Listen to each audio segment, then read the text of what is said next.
आपका तर्क इसलिए ये कट जाता है ना ना अशोक जी, आपका तर्क इसलिए खंडित हो जाता है, ये टिक नहीं पाएगा।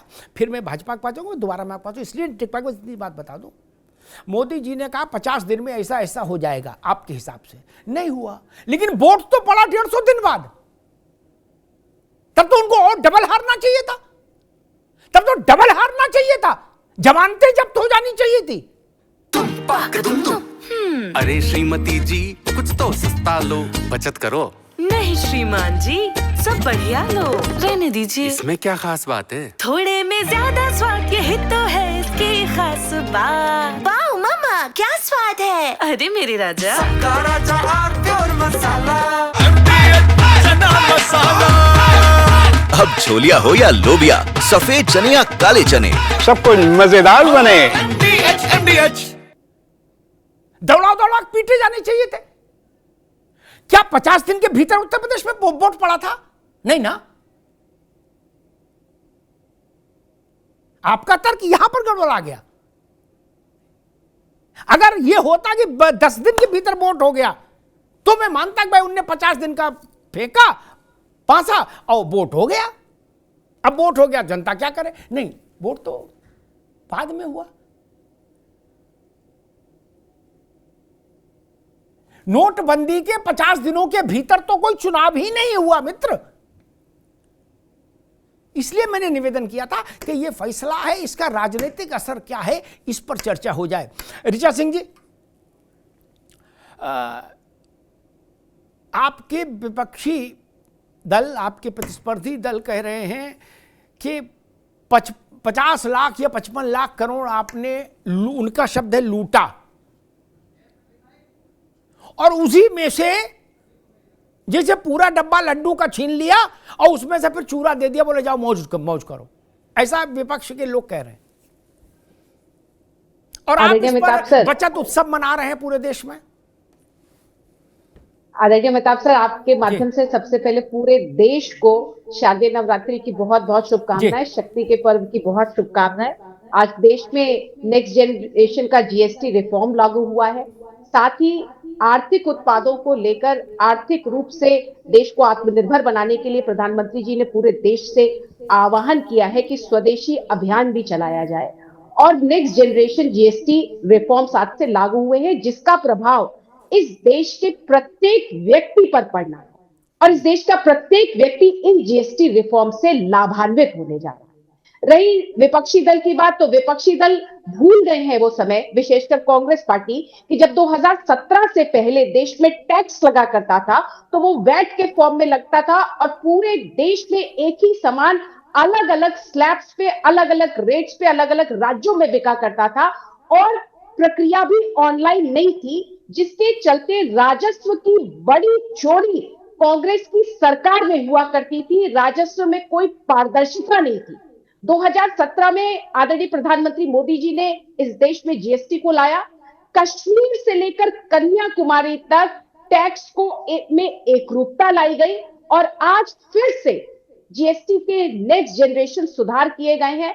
इस बीच में जीएसटी के माध्यम से देश के राजस्व में बड़ी हिस्सेदारी जो है देश की सरकार को मिली, राजस्व से बड़ी प्राप्ति हुई, जिसके चलते आज इन टैक्सेस को कम किया गया है। और मैं अशोक यादव जी की एक बात का जवाब देना चाहती हूँ कि आर्थिक सुधारों के कई स्तर होते हैं, आर्थिक सुधारों के कई लेवल होते हैं, आर्थिक सलाहकारों की सलाहें होती हैं और उसके बाद जीएसटी और तमाम टैक्सेस में रिफॉर्मेशन किया जाता है, उनका सरलीकरण किया जाता है।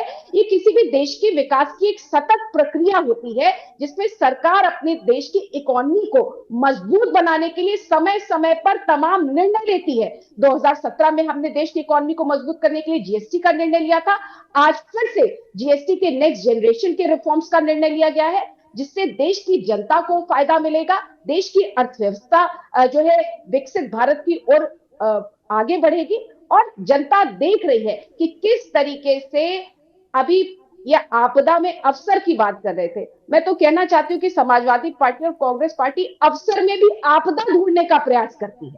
जब देश को फायदा मिलने जा रहा है तो ये उसके भी नुकसान गिना रहे हैं। तमाम फायदे समाजवादी पार्टी और कांग्रेस पार्टी भी आज देख रही है। और अभी जिस तरीके से कांग्रेस पार्टी की प्रवक्ता राहुल गांधी जी से शुरू करता है, राहुल गांधी जी को तो बताना चाहिए कि 2017 तक 50 वर्षों तक इस देश को अलग अलग टैक्सेस के माध्यम से लूटने का प्रयास कांग्रेस पार्टी ने किया है। आपको तो उसका हिसाब देना चाहिए। और समाजवादी पार्टी कांग्रेस से हिसाब मांग नहीं पाएगी क्योंकि उनका सहयोगी दल है। लेकिन भारतीय जनता पार्टी आदरणीय प्रधानमंत्री मोदी जी के नेतृत्व में नेक्स्ट जनरेशन रिफॉर्म्स को लेकर आज पूरा देश उत्साहित है और हम इसे जनता के बीच में लेकर जा रहे हैं क्योंकि हम जनता से अपना रिपोर्ट कार्ड मांगते हैं। हम जनता हमको जनादेश देती है और हम किसी भी अपने कार्य के लिए जनता के प्रति जवाबदेह हैं। ठीक बात। मनीष गुप्ता साहब, 2016 में नोटबंदी हुई, 17 में उत्तर प्रदेश की सरकार बनी, 19 में भारत की सरकार फिर चुन के आई, मोदी दोबारा चुनकर आए 19 में। अगर नरेंद्र मोदी के किए हुए वादों से जनता खफा होती तो ना तो उत्तर प्रदेश में अशोक जी की सरकार जाती, क्योंकि भाजपा से खपा होती तो इनको लड्डू खिलाते इनकी पार्टी को, और ना मोदी दोबारा चुनकर आते। अगर जनता को ये लगता कि ना ना ना ना जी गलत कर दिया तो वोट देने के समय तो फिर फैसला हो ही जाता। मनीष गुप्ता जी। अमिताभ भाई, जिस हिसाब से 2024 के 19 के रिजल्ट आए, सीटें भी बढ़ी, वोट प्रतिशत भी बढ़ा, पूरे देश में फैलाव भी बढ़ा, तो कहीं ना कहीं ऐसे में अशोक यादव जी का ये कथन निर्विवाद रूप से गलत साबित होता है। जनता को पर मोदी पर भरोसा हुआ, एक बात। दूसरी बात, उन्होंने पूछा क्या हुआ, तो क्या ये बात मैं नहीं मान सकता कि आतंक की कमर टूटी? बिल्कुल टूटी। आप बताइए, आतंक की घटनाएं 2004 से 14 में कितनी है और 14 से 25 तक 11 साल में कितनी है, बता दो। और कैसे टूटती है आतंकी कमर, और कमर लाके तोड़ी जाएगी क्या? और तीसरी बात, मैं एक और बात कहना चाहता हूं, कांग्रेस प्रवक्ता कह रही थी कि 55 लाख की लूट कर दी, 55 लाख करोड़ की।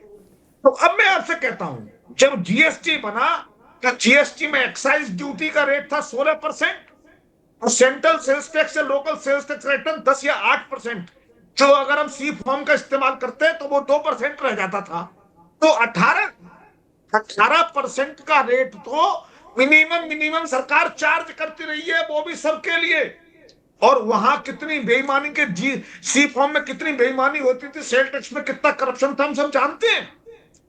तो ऐसा कोई भी आइटम, मैं आपको खुला कह रहा हूं, ऐसा कोई भी एक आइटम बता दो जिसका रेट, टैक्स का रेट, एक्साइज और सेल टैक्स को मिलाकर जीएसटी से अगर कम हो तो मैं आपकी बात आज मान लूंगा कि 2.5 लाख करोड़ की लूट मोदी जी ने कर ली।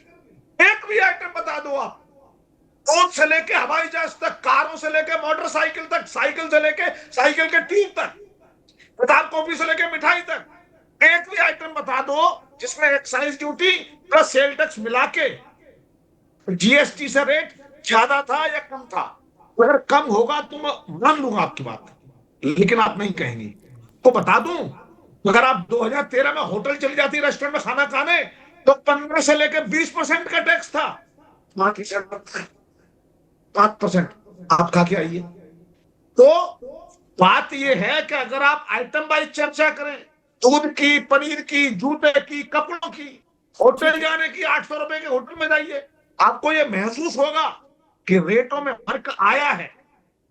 अब बात यह है कि क्या सरकार के इस राज्य में व्यापारी उतना बेनिफिट दे पाए? क्या करप्शन का कंपैरिजन 2013 के मुकाबले आज कम है?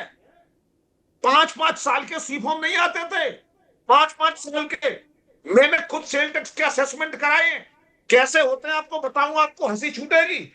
तो ये बात बता दूं कि जिस तरीके से मोदी जी ने अपने भाषण में बताया कि ई कंप्लायंस, जो कंप्लायंस का लेवल बढ़ा है, उससे टैक्स का कलेक्शन बढ़ता चला जा रहा है।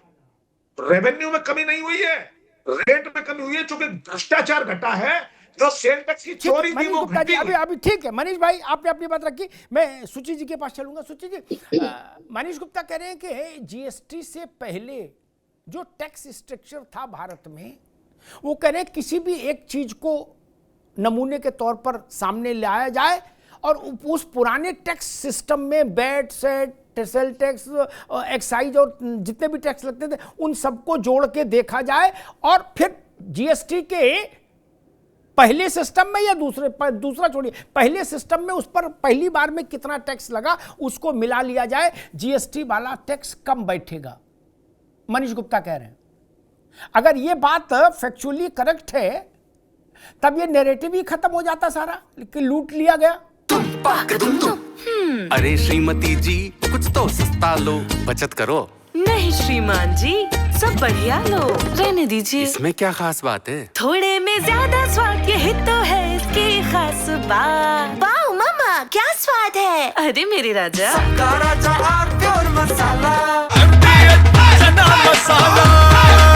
अब छोलिया हो या लोबिया, सफेद चने या काले चने, सब कुछ मजेदार बने।